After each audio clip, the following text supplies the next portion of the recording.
উপলক্ষ যাই হোক, আমাদের বাড়িতে কোনো কিছু অনুষ্ঠান হলেই বিরিয়ানি খাওয়াটা কিন্তু মাস্ট।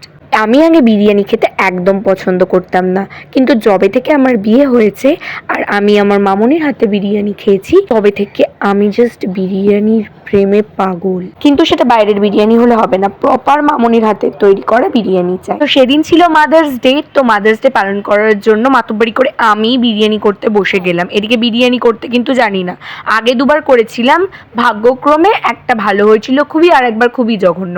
আর সাথে করেছিলাম লাল লাল চিকেন কষা, একটু ঝাল করে করেছিলাম যাতে সকলের খেতে ভালো লাগে, কিন্তু সেটাই হয়ে গেছিল কাল। বিরিয়ানি খেয়ে তো কেউ কিছু মুখ দিয়ে বলছিল না, পরে আমার বর বলেছিল এর থেকে মাংস ভাত খাওয়া ভালো।